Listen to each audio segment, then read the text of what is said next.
Seja você bem-vindo ao canal Vamos Falar Sobre.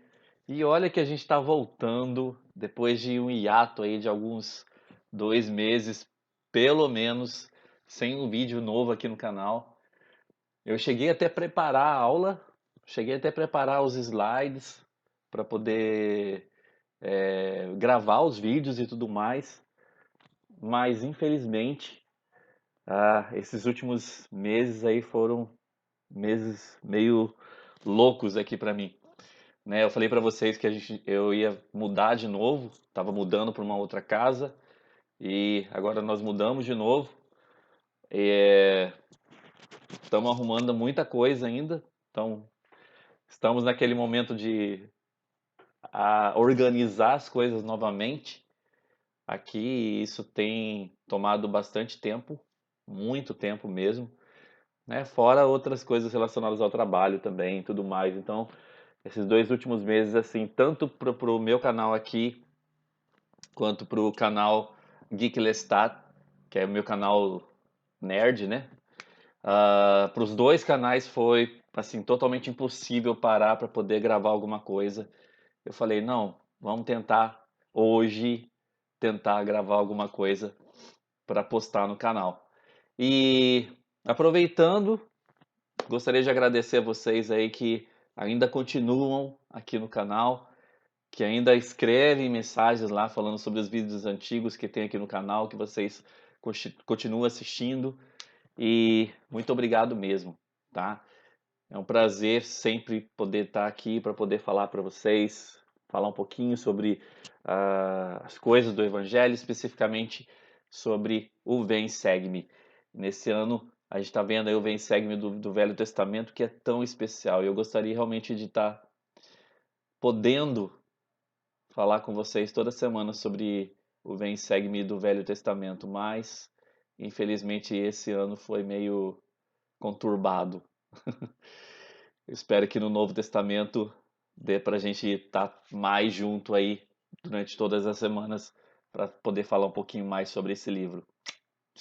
Bom, a gente vai falar um pouquinho hoje sobre o livro de Ezequiel. Então a gente vai ver um pouquinho sobre Ezequiel, capítulo de 1 a 3, 33 a 34, 36 a 37 e o capítulo 47. Galera, esses capítulos são muito especiais. E assim, tem muita coisa muito maneira acontecendo durante todos esses capítulos. Então, assim, vale muito a pena você dar aquela curtida, vale muito a pena, se você não é inscrito no canal ainda, se inscrever no canal para que você possa ficar aí antenado com as coisas que vão voltar a serem postadas aqui no canal, ok? Então, se você gosta de falar desse assunto, então aproveita, não perca tempo e se inscreva aí no canal ou curta esse vídeo, compartilhe com os amigos de vocês, compartilhe com pessoas até pessoas que não são membros da igreja, né? Porque a gente está falando sobre o Velho Testamento, então vale a pena você poder compartilhar isso com outras pessoas. Mas quando a gente para pensar sobre Ezequiel, quem era Ezequiel? Quem foi Ezequiel? Então Ezequiel ele era um sacerdote que viveu entre os judeus, aqueles que foram levados cativos lá para a Babilônia pelo rei Nabucodonosor. E esse livro de Ezequiel foi escrito durante o cativeiro que ele esteve lá na Babilônia. Então o livro de Ezequiel contém as visões e as profecias de Ezequiel, a quem o Senhor chamou para ministrar os judeus cativos na Babilônia. Então isso que é interessante para a gente ver aqui o panorama histórico, o que estava acontecendo. Então essa galera toda lá de Israel, eles tinham sido aprisionados por Nabucodonosor, né? Eles estavam em cativeiro na Babilônia, e Ezequiel foi chamado para profeta, para ser um profeta nessa época, para pregar exatamente para essas pessoas que tinham sido, por assim dizer, revoltadas na época em que viviam lá na terra deles, né? Então o profeta Ezequiel viu, além das tragédias de sua época, ele também viu um tempo de futuro de renovação, quando o Senhor reuniria seu povo e daria a eles então um coração novo, que a gente vai falar no final dessa aula aqui, e um espírito novo que os ajudaria então a viver as suas leis. Então, se a gente pudesse dividir esses capítulos de Ezequiel, né, o que nós podemos ver resumidamente? Em Ezequiel de 1 a 3, a gente vê que Ezequiel vê o Senhor e sua glória. Ele é chamado para ser um atalaia para a casa de Israel, para então alertar, reprovar e chamá-los ao arrependimento. Ezequiel 33 a 48, o Senhor repreende os líderes de Israel por serem maus pastores. O Senhor será então um verdadeiro pastor para Israel. Ele se define como isso, né? Ezequiel então registra aqui sua visão da restauração de Israel após o exílio nos últimos dias. O Senhor também promete reunir os israelitas do cativeiro, levá-los de volta para sua terra prometida, renovar o seu convênio com eles e reunir os reinos de Israel e Judá. Então é basicamente isso que nós temos nesses capítulos que a gente vai ver hoje aqui. Então Ezequiel 1, de 4 a 25, o que acontece nesses versículos? Nesses versículos, Ezequiel lhe descreve criaturas celestiais e a sua forma de movimento. Ele também viu 4 rodas que se moviam com as criaturas. Então, embora algumas pessoas tentem traduzir ou tentem explicar, né, o que esses seres celestiais, esses objetos significam, na verdade, isso não foi totalmente ainda revelado pelo Senhor.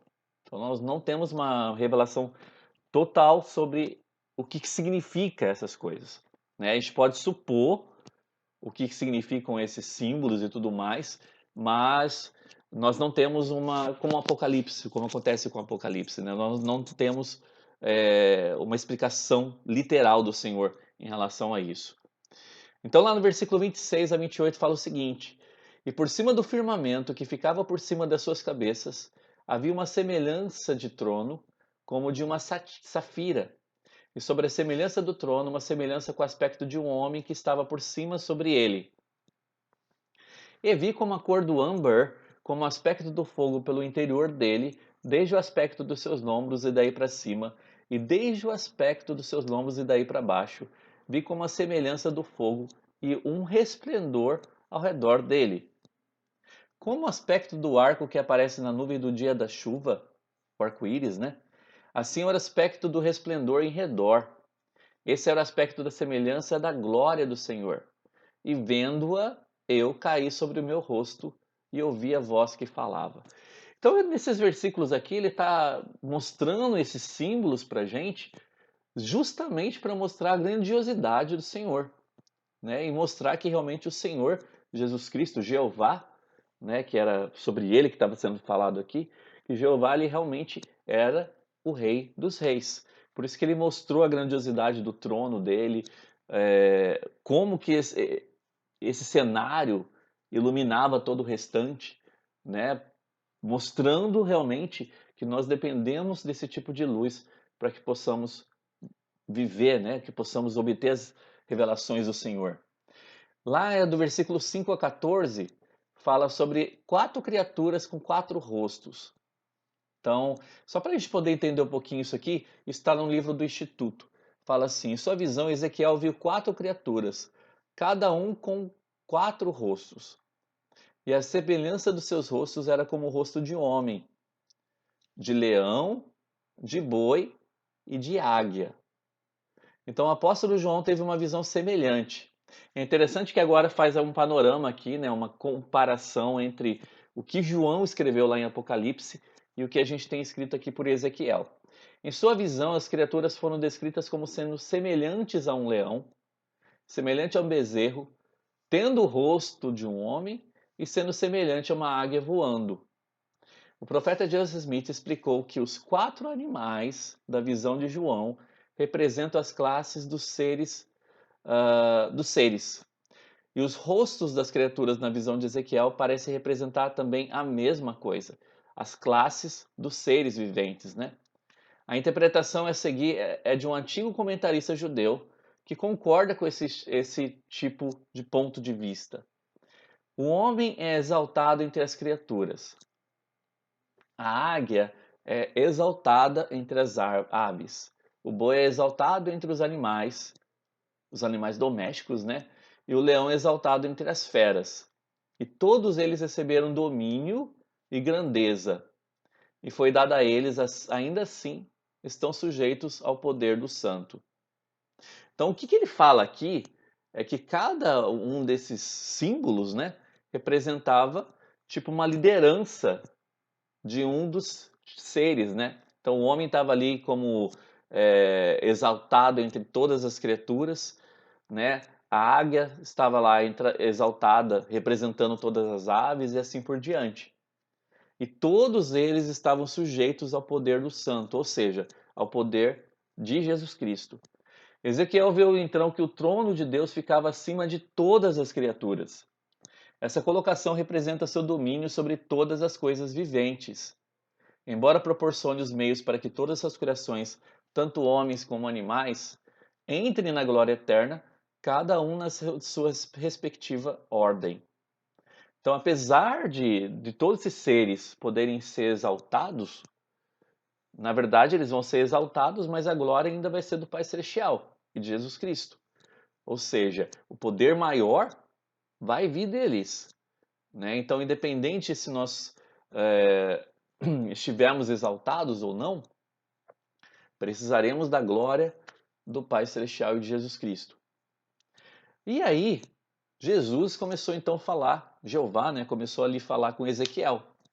E disse-me, filho do homem, referente aqui a Ezequiel, não a Jesus Cristo.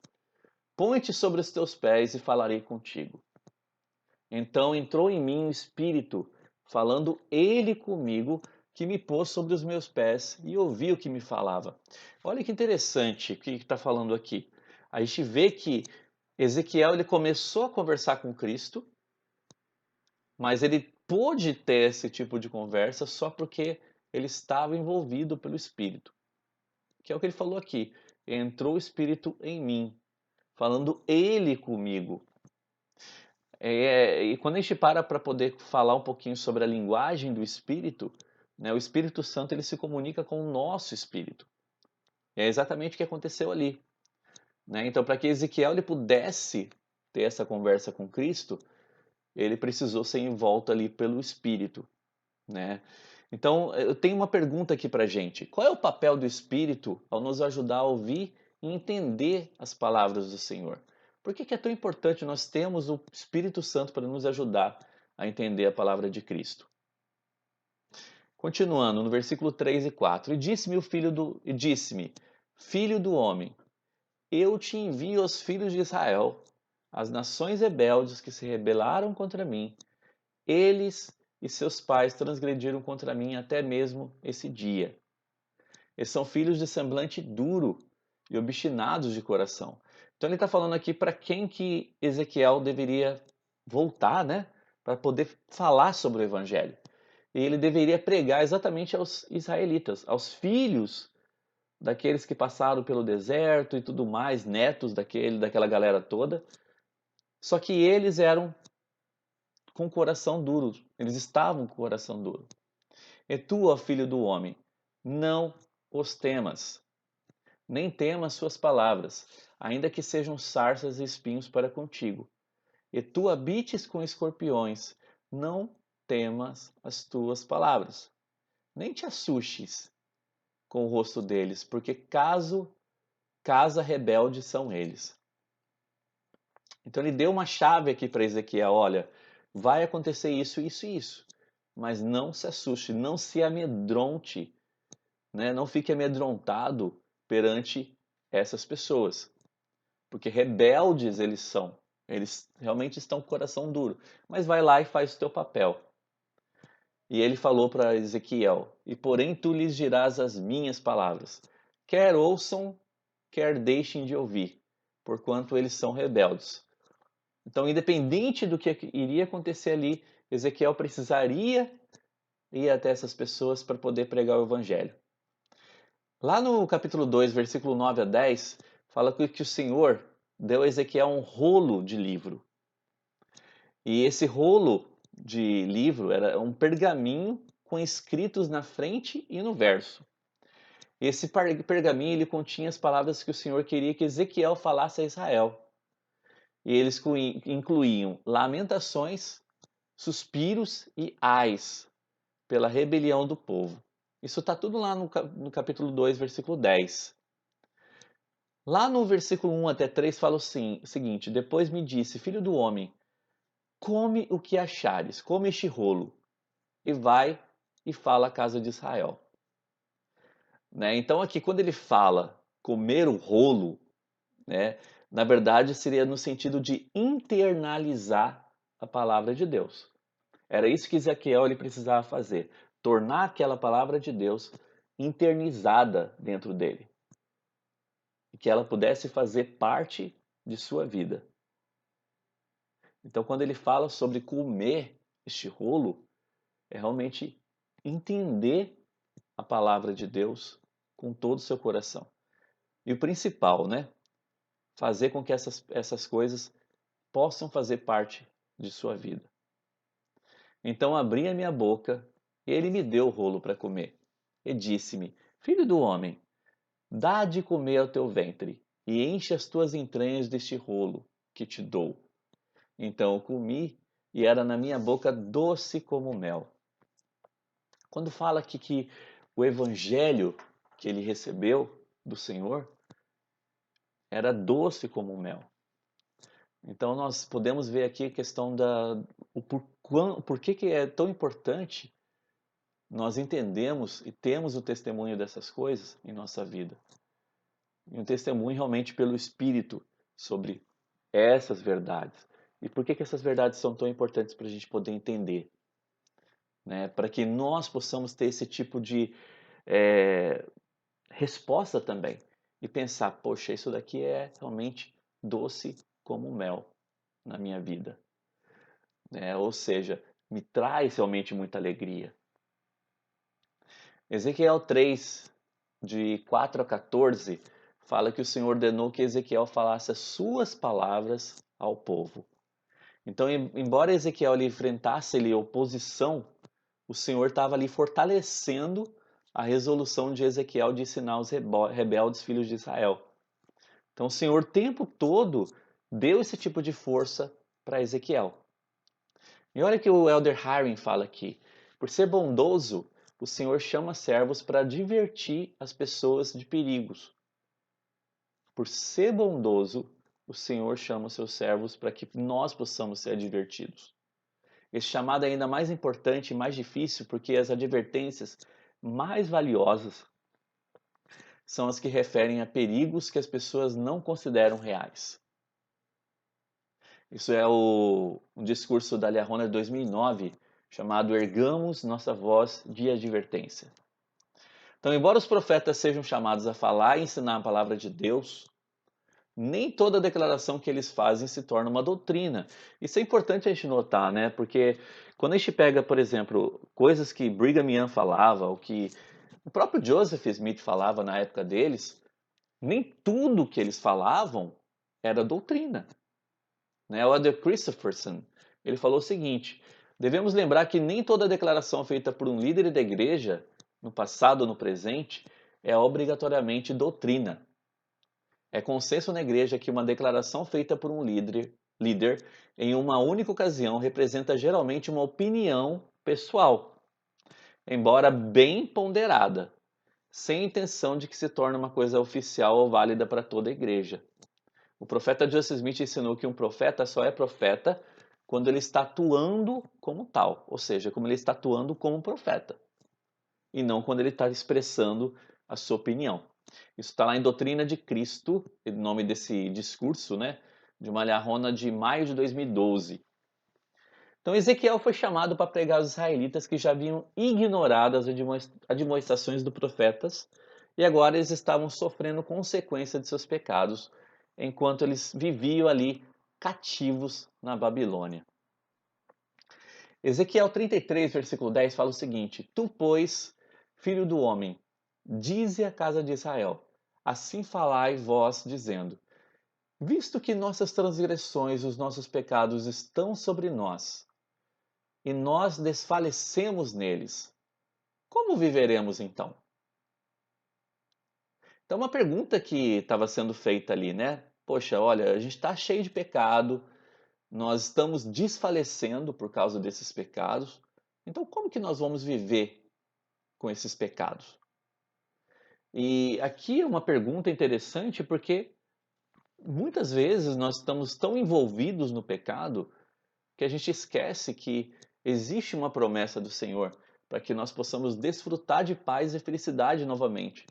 E essa paz e felicidade na mortalidade, ela pode realmente vir a acontecer, né? E futuramente nós podemos então estar presentes junto ao Pai Celestial. Olha lá no versículo 11. Diz-lhes: Vivo eu, diz o Senhor Deus, que não tenho prazer na morte do ímpio. O Senhor não tem prazer que nós sejamos condenados por causa de nossos pecados, mas que o ímpio se converta do seu caminho, ou seja, que haja o arrependimento e viva. Convertei-vos, convertei-vos dos vossos maus caminhos, pois por que razão morrereis, ó casa de Israel? Então ele faz aqui o convite para as pessoas, para nós, né, para que nós possamos nos converter e voltar ao caminho. E ele continua no versículo 14 ao 19. Quando eu também disser ao ímpio, certamente morrerás, e ele se converter de seu pecado e praticar juízo e justiça, restituindo esse ímpio o penhor, devolvendo o que furtou, andando nos estatutos da vida e não cometendo iniquidade, certamente viverá, não morrerá. De todos os seus pecados com que pecou, não se fará memória contra ele.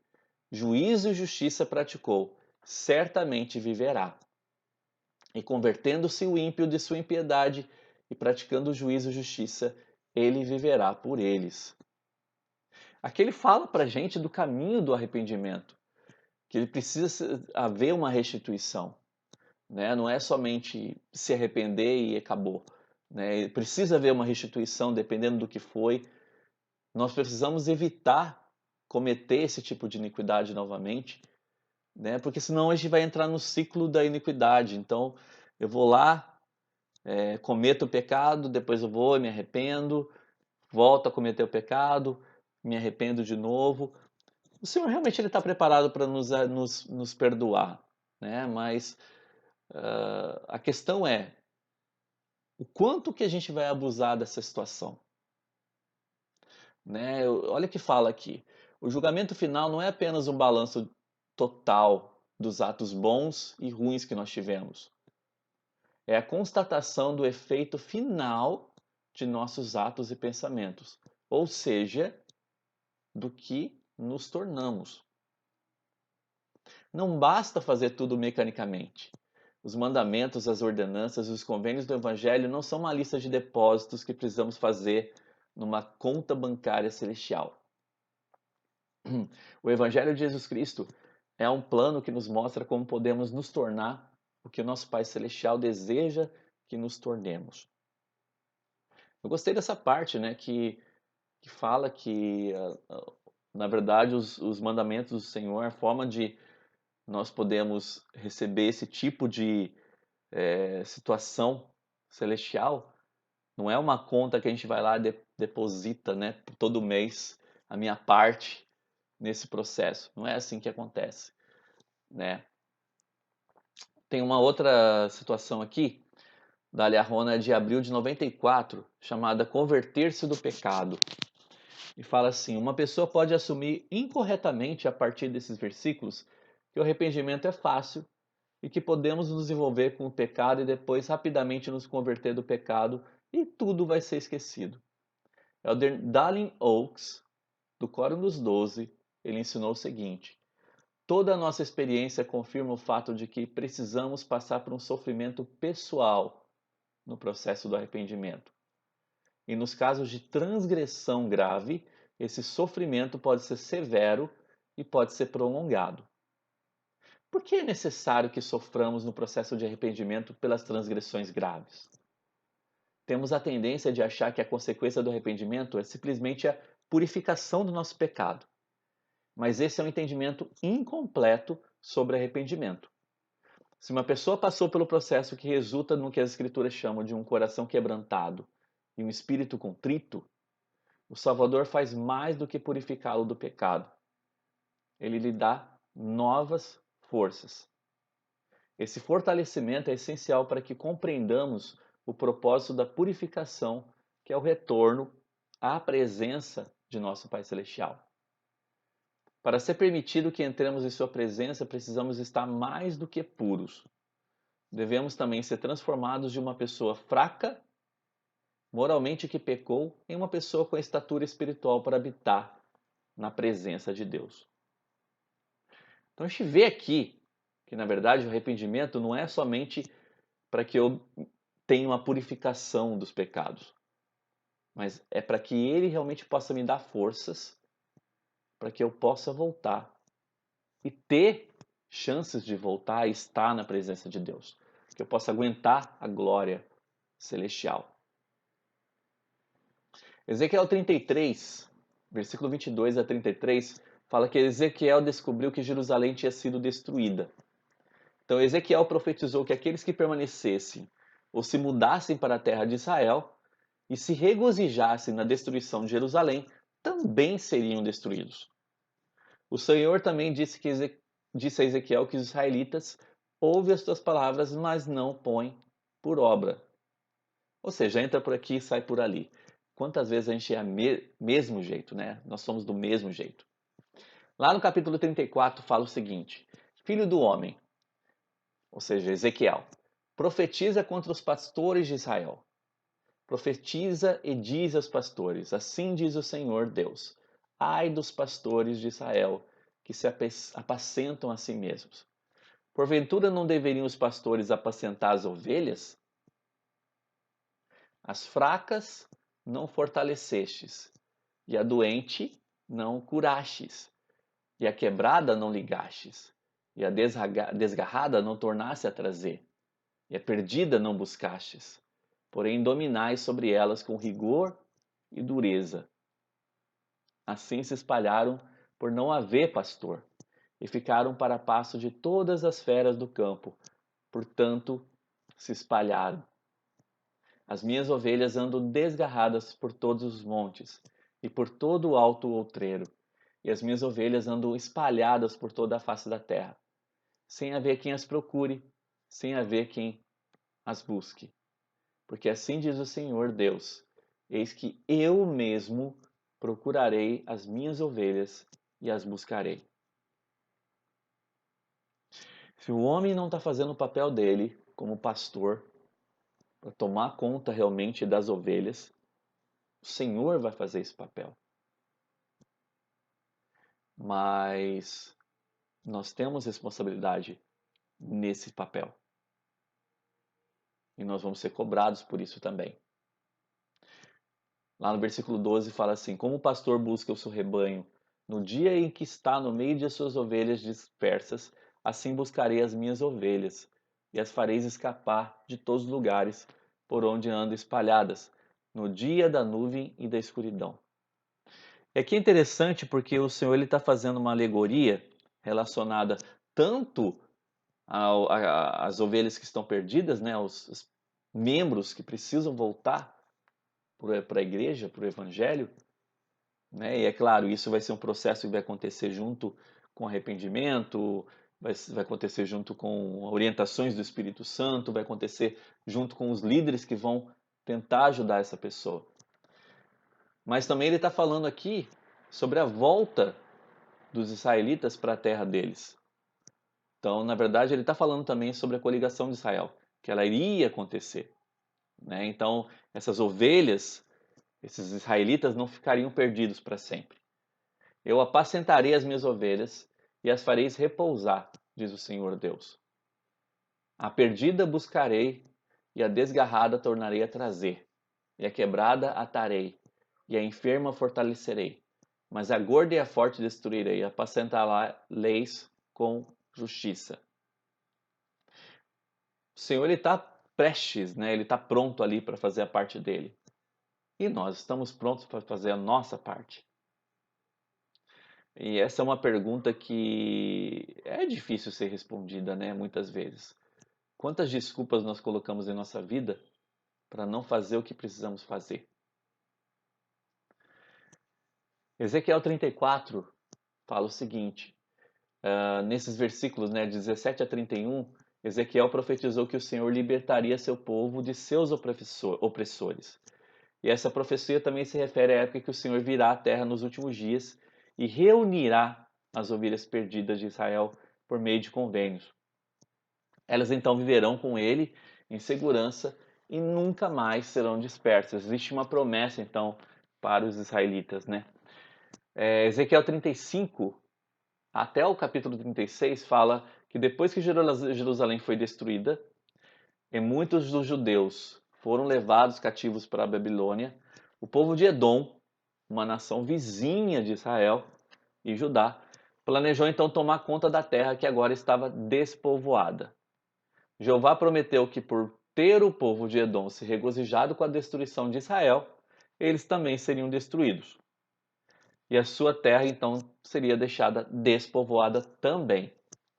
Então, conforme está registrado lá em Ezequiel 36, o Senhor depois prometeu que ele abençoaria a terra para ser frutífera e reuniria todo Israel para regozijar-se com isso.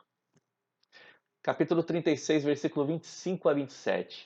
Então aspergirei água pura sobre vós, e ficareis purificados de todas as vossas imundícies, e de todos os vossos ídolos vos purificarei. Ele volta a falar sobre o poder do arrependimento, né? Por que o arrependimento seria tão importante? Que bênçãos as pessoas poderiam receber por meio do arrependimento. E um novo coração vos darei, e porei dentro de vós um espírito novo. Aquilo que eu falei lá no início, que a gente falaria nessa aula aqui ainda. E tirarei o coração de pedra de vossa carne, e vos darei um coração de carne. E porei dentro de vós o meu espírito, e farei que andeis nos meus estatutos, e guardeis os meus juízos, e os observeis. O Elder Bedner, ele fala um pouquinho sobre essa questão de um coração novo, né? E ele explicou que a expiação do Salvador nos permite receber um coração novo. Por isso que ele fala nessa escritura sobre esse fato, né, de nós termos um coração novo. Ter o coração transformado pelo Espírito Santo de tal modo que não tenhamos mais disposição para praticar o mal, mas sim de fazer o bem continualmente, como foi o caso do povo do rei Benjamim, é uma responsabilidade que aceitamos por convênio. Essa poderosa mudança de coração não é simplesmente o resultado de trabalho árduo e do desenvolvimento da mais alta disciplina individual. Mais exatamente, é a consequência de uma mudança fundamental, onde os nossos desejos, os nossos motivos, nossa natureza são mudados graças à expiação de Cristo. Nosso propósito espiritual é sobrepujar tanto o pecado quanto o desejo de pecar, tanto sua mancha como sua tirania. É impressionante a gente notar aqui, nessa citação, a importância, né, de nós podermos sobrepujar o pecado e também o desejo de pecar. E é isso que nós vemos lá nesses versículos, né, quando fala de termos um coração novo. É passarmos por esse tipo de mudança de coração. Ezequiel 37 fala o seguinte: Veio sobre mim a mão do Senhor, e ele me levou para fora no espírito do Senhor, e me pôs no meio de um vale que estava cheio de ossos, e me fez passar em volta deles. Essa história é bem interessante, galera, porque a gente vê aqui um pouquinho sobre como a ressurreição pode acontecer, né? E eis que eram muito numerosos sobre a face do vale, e eis que estavam sequíssimos. Então me disse: Profetiza sobre esses ossos, e diz-lhes: Ossos secos, ouve a palavra do Senhor. Assim diz o Senhor Deus a estes ossos: Eis que farei entre vós o espírito, entrai em vós o espírito, e vivereis. E porei tendões sobre vós, e farei crescer carne sobre vós, e sobre vós estenderei pele, e porei em vós o espírito, e vivereis e sabereis que eu sou o Senhor. Então olha lá o que aconteceu. Isso aqui foi o que o Senhor disse que ia acontecer nesse vale dos ossos, né? E lá no versículo 7 ele continua: Então eu profetizei como se me deu ordem, e houve um ruído enquanto eu profetizava. E eis que se fez um rebuliço, e os ossos se achegaram, cada osso a seu osso.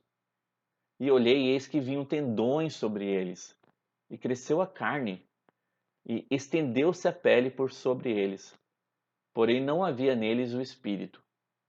E ele me disse: Profetiza ao espírito, profetiza, ó filho do homem, e dizes ao espírito: Assim diz o Senhor Deus: Vem dos quatro ventos, ó espírito, e assopra sobre esses mortos, e eles viverão.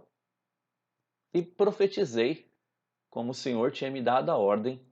Então o espírito entrou neles, e viveram, e se puseram de pé, um exército grande em extremo. Eu fico imaginando essa visão que Ezequiel teve, né? E quão impressionante é a gente parar para pensar nesse tipo de visão relacionada a como a ressurreição vai acontecer. O elder Shane Bowen, dos 70, ele deixou uma citação aqui, eu achei até bem tocante, né?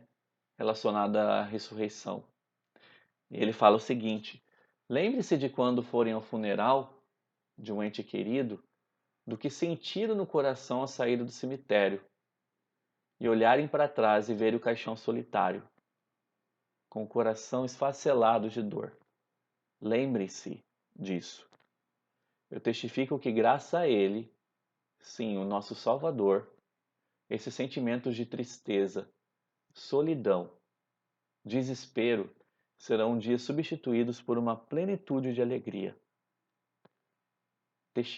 Testifico que podemos confiar nele quando disse: Não vos deixareis órfãos, voltarei para vós. Ainda um pouco e o mundo não me verá mais, mas vós me vereis, porque eu vivo e vós vivereis. Testifico que naquela brilhante e gloriosa manhã da primeira ressurreição, seus entes queridos e os meus se levantarão da sepultura, conforme foi prometido pelo próprio Senhor, e teremos uma plenitude de alegria, porque Ele vive. Ele e também nós viveremos. Isso está no discurso Porque Eu Vivo e Vós Vivereis, de uma Liarrona de 2012. Para encerrar esse nosso bate-papo de hoje, eu gostaria de falar um pouquinho sobre o que está lá no finalzinho, né, de Ezequiel. E veio a mim a palavra do Senhor dizendo: Tu, pois, ó filho do homem, toma um pedaço de madeira e escreve nele por Judá e aos filhos de Israel, seus companheiros. E toma outro pedaço de madeira e escreve nele por José, a vara de Efraim, e de toda a casa de Israel, seus companheiros. E ajunta um ao outro, para que sejam uma vara, e serão uma só na tua mão. Galera, aqui a gente vê um dos versículos mais importantes do Velho Testamento, onde nós vemos a profecia relacionada ao livro de Mórmon. E lá no livro de Mórmon, 1 Nef 13, versículo 40, fala o seguinte: E falou-me um anjo dizendo: Estes últimos registros que vistes entre os gentios confirmarão a verdade dos primeiros.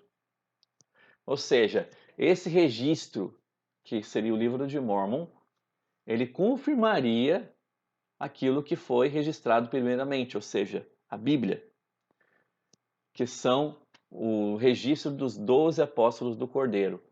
E divulgarão as coisas claras e preciosas que deles foram suprimidas, e mostrarão a todas as tribos, línguas e povos que o Cordeiro de Deus é o Filho do Pai eterno e o Salvador do mundo, e que todos os homens devem vir a ele, pois do contrário não poderão ser salvos.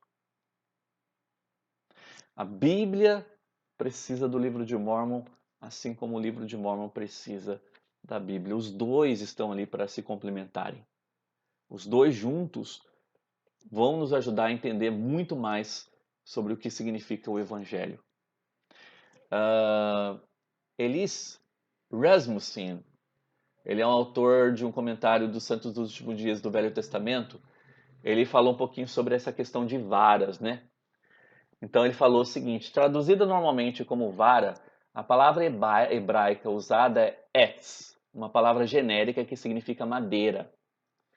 Há outras palavras que significam vara, bastão, galho ou cetro. Essa era a madeira na qual era possível escrever. Então, quando fala ali que Ezequiel recebeu as varas, né, era um tipo de madeira que eles conseguiam escrever. Tábuas de madeira com escritos babilônicos foram encontrados unidos e cobertos com cera, com escritos gravados neles. Duas tábuas de madeira representavam então as escritas de Judá e José, para serem uma só em minha mão. Então, os escritos de Judá, relacionados à Bíblia, e os escritos de José, relacionados então ao livro de Mórmon. Isso foi de um discurso de 1993. Além disso, enquanto servia como professor adjunto de escrituras antigas na Universidade Brigham Young, Kate Messervy comentou sobre o descobrimento de algumas tábuas de madeira antiga. O descobrimento em 1953 dessas tábuas com escritos bíblicos de Calá, na Mesopotâmia, mudaram o modo de pensar dos estudos sobre como as culturas do Oriente Médio faziam registros. Tábuas de madeira unidas com cera representavam então as primeiras formas de livros antigos conhecidos e nos ajudavam a entender a profecia importante de Ezequiel, predizendo então a união da Bíblia e do livro de Mórmon. Isso está lá na revista Ensign, de 1987, chamado As Varas de Ezequiel e a Coligação de Israel. A profecia de Ezequiel de que os dois pedaços de madeira seriam unidos um ao outro e se tornaria então uma só vara, é esclarecida pela frase serão unidos, uma frase que está lá em 2 Nef 3,12. E essa frase nos ajuda a entender que a junção das duas varas é um processo que vai acontecer com o tempo.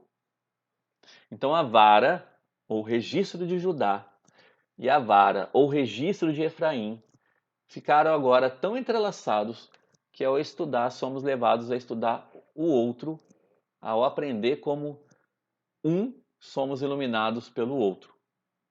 Tornaram-se de fato uma só em nossas mãos. A profecia de Ezequiel está cumprida.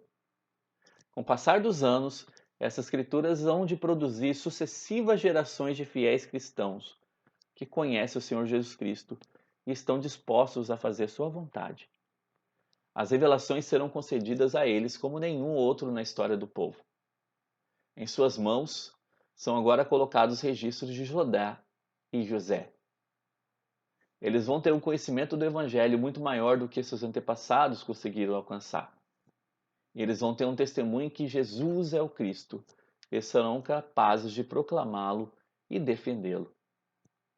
Está num discurso chamado Escrituras, da Liahona de 83. Para encerrar, lá em Ezequiel 47, nós lemos que Ezequiel foi levado à porta do templo, onde ele teve uma visão de acontecimento que o profeta Joseph Smith ensinou que ocorreria antes da segunda vinda. Essa visão também é uma representação simbólica das bênçãos que são derramadas sobre todos os que vivem de modo digno a adorar no templo. O profeta Joseph Smith disse: Judá precisa voltar. Jerusalém e o templo precisam ser reconstruídos. E sairá água por debaixo do templo, e as águas do Mar Morto se tornarão então saudáveis. Levará algum tempo para reconstruir as muralhas da cidade e o templo. E tudo isso precisa ser feito antes que o Filho do Homem apareça. Tá, isso está em Ensinamentos dos Presidentes da Igreja, o livro de Joseph Smith, né, que foi lançado em 2007. Então, como que o templo pode nos ajudar a nos curar? Eu gostaria de deixar essa pergunta para a gente e que você pudesse responder, pode colocar aí embaixo nos comentários, de que forma que o templo e as ordenanças que nós fazemos lá dentro podem nos ajudar a sermos curados de nossos pecados ou de coisas que acontecem em nossas vidas. Irmãos, gostaria de deixar meu testemunho com vocês sobre essas coisas que pudemos discutir aqui hoje. Eu espero que realmente possam fazer muita diferença na tua vida. Vamos lembrar que a gente precisa realmente do Espírito para que possamos ter uma comunicação mais próxima com o Senhor. Hoje a gente aprendeu também aqui a grandiosidade de saber que o livro de Mórmon e a Bíblia, os dois estão juntos ali para confirmar mais sobre Cristo. E saber também que as bênçãos do templo, elas estão ali para nós, para que nós possamos realmente encontrar a paz que precisamos. Então deixe essa aula com vocês. Não esquece de dar aquela curtida, de compartilhar com seus amigos e a gente se vê na próxima. Um grande abraço e eu espero que a nossa próxima seja realmente mais próxima do que eu imaginava. Abração para vocês, gente. Tchau, tchau e até a próxima.